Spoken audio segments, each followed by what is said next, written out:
Bienvenida a Migdalia, donde todo se entiende mejor. Pensamientos en voz clara, corazón y razón en unión. Bienvenida a Migdalia, un lugar para conversar. Lo que sientes, lo que callas, hoy se puede liberar. Cierra los ojos, escucha tu voz.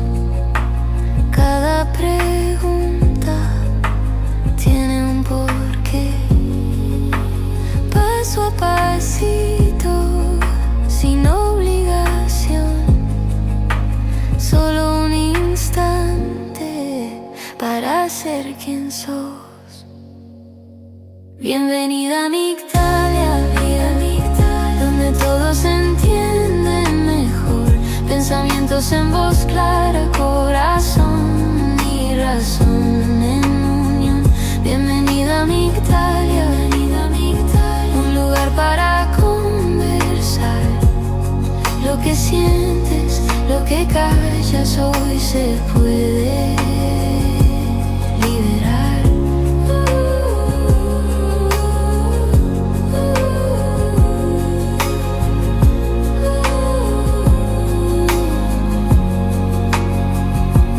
Quédate en Migdalia, ya empezó la conexión. Suave, suave, abre mente y corazón.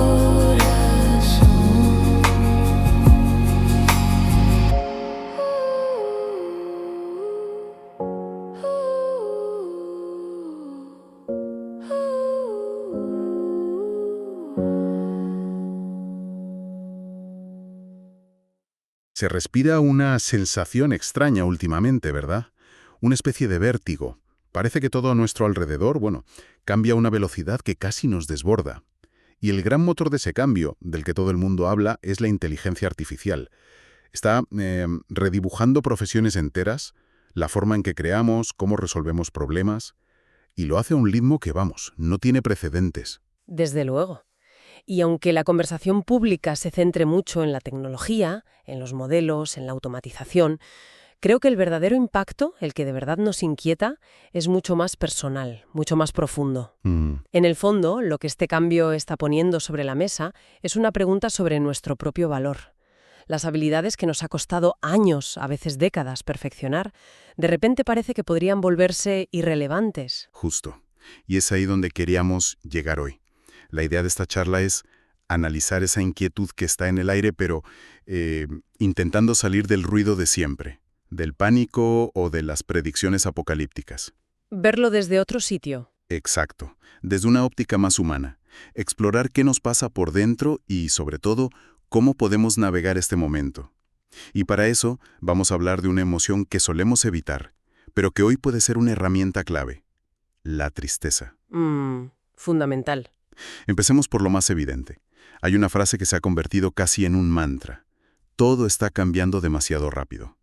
La oímos por todas partes. Y no es una exageración, lo vemos en ejemplos muy concretos. Pienso en un redactor publicitario que ve cómo una IA genera 20 eslogans en 10 segundos. O en un analista que ve cómo un algoritmo procesa datos que a él le llevaría una semana. La sensación de quedarse atrás es muy, muy real. Es una sensación de desfase, sí. Pero creo que esa es solo la capa superficial del problema. El síntoma. El síntoma. Si rascas un poco, la verdadera pregunta que late por debajo, la que muchos no se atreven a formular en voz alta es: ¿sigo siendo útil? Y esa pregunta es mucho más aterradora que cualquier avance tecnológico.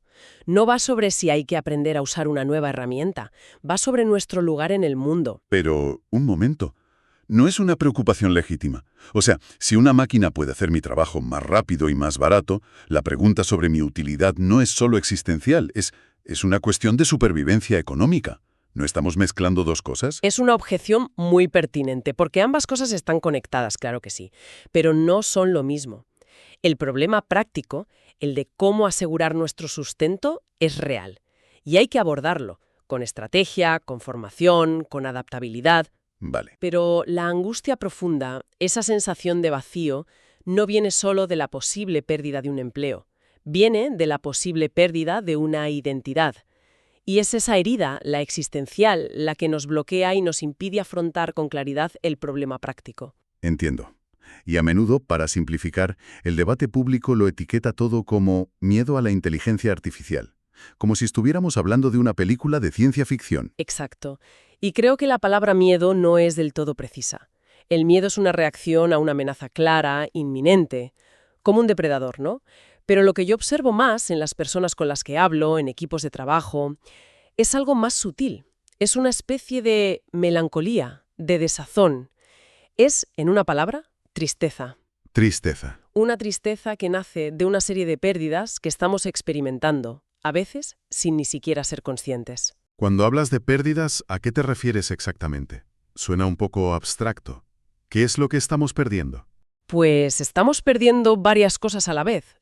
La primera, y quizá la más importante, es una identidad profesional sólida.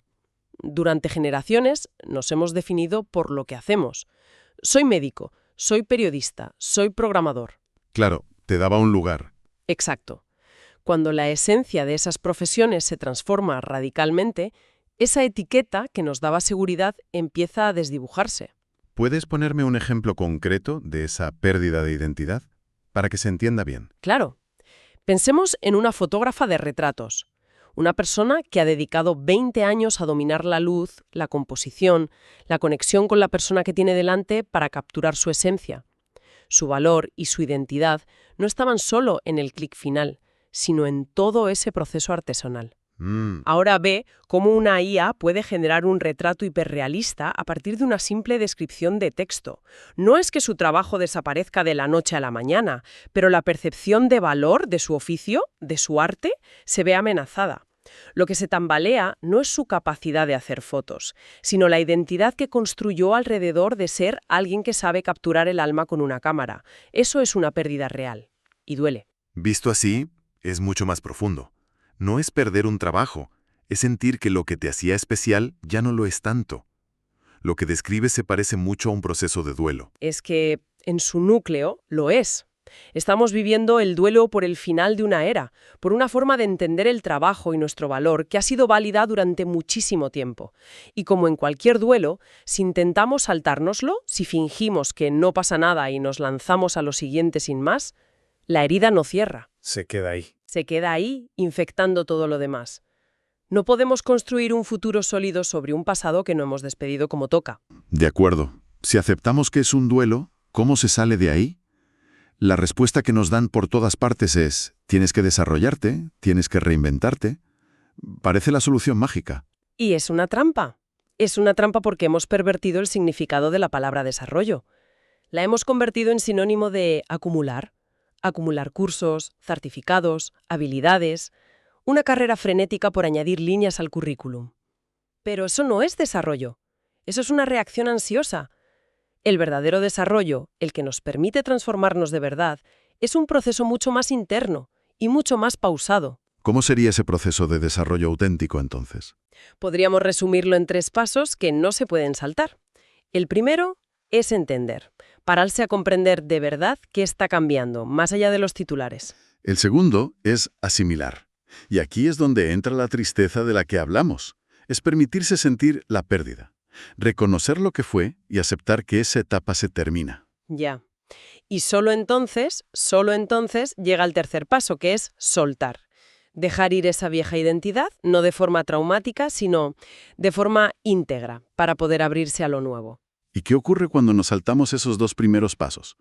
¿Qué le pasa a la persona que por ansiedad salta directamente de la noticia sobre la IA a matricularse en 3 cursos online sin pensar? Pues ocurre una paradoja muy de nuestro tiempo. Mucho movimiento, pero 0 avance. 0 avance. Es como correr en una cinta en el gimnasio. Sudas, te esfuerzas, te agotas, pero no vas a ninguna parte.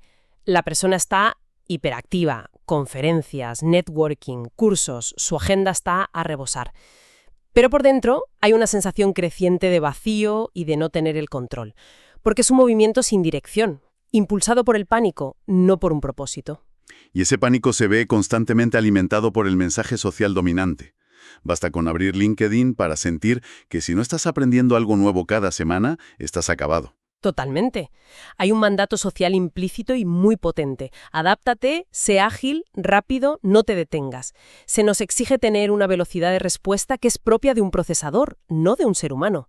Y ahí es donde se produce el choque. Un choque brutal. El choque entre la velocidad que nos pide la tecnología y el ritmo que necesita nuestra biología. Exacto.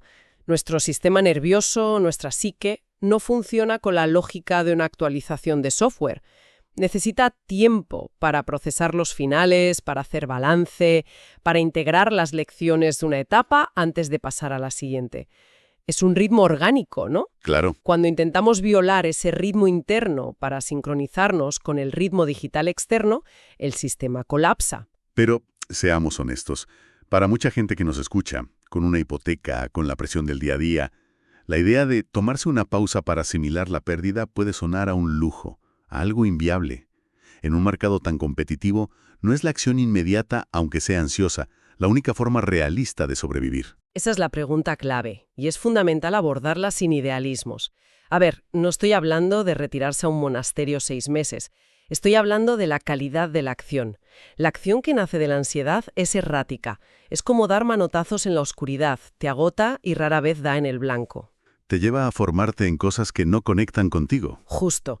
En cambio, la acción que nace después de una mínima pausa de honestidad es enfocada, es estratégica. No se trata de parar por completo, sino de introducir pequeñas pausas de reflexión. Un café de 15 minutos sin móvil para preguntarse, ¿qué es lo que de verdad me preocupa de esto? Son pequeños actos de asimilación que hacen que la acción posterior sea infinitamente más potente. Entiendo. Entonces, la idea más rompedora de todo esto es que la herramienta clave para navegar esta transición no es la hiperactividad, Sino precisamente esa emoción que nos han enseñado a evitar, la tristeza. Exactamente. Pero es vital matizar que hablamos de la tristeza auténtica. No me refiero a regodearse en la autocompasión ni a caer en un estado depresivo, para nada. La tristeza auténtica es una emoción activa, clarificadora. Es la que nos permite mirar una situación de frente y decir, con calma, esto se ha acabado. Sin negarlo, sin forzar una sonrisa, sin huir. ¿Y cuál es la función práctica de esa emoción que nos permite hacer que no podamos hacer desde la ansiedad, por ejemplo? Su función es, ante todo, detenernos. La ansiedad nos acelera, nos empuja a actuar sin pensar. La tristeza, en cambio, nos frena. Y en esa pausa que nos impone sucede algo casi mágico. Recuperamos la capacidad de pensar con claridad, nos permite reordenar prioridades, nos ayuda a darnos cuenta de qué era realmente valioso para nosotros en esa etapa que termina. Y solo desde ahí podemos empezar a imaginar un futuro coherente. Por eso la afirmación es contundente, pero creo que es cierta. Sin tristeza no hay desarrollo, solo hay ruido y prisa. De acuerdo, me queda claro el camino ideal. Pero la realidad es que la mayoría de la gente intenta evitarla, ¿no? ¿Qué pasa cuando bloqueamos esa tristeza? ¿A dónde va esa energía emocional? Las emociones son energía, y la energía no desaparece, se transforma. Si bloqueas la salida natural de la tristeza, esta busca vías de escape alternativas. Se manifiesta en lo que podríamos llamar comportamientos sustitutivos. Son conductas que, en la superficie, pueden parecer incluso productivas, pero que en el fondo están alimentadas por esa pena no procesada. ¿Puedes darnos ejemplos de esos sustitutos de la tristeza? Para que lo veamos claro. El más común hoy en día es la hiperformación sin sentido. Recuerdo el caso de un directivo que en 6 meses hizo 4 másteres online en áreas totalmente dispares.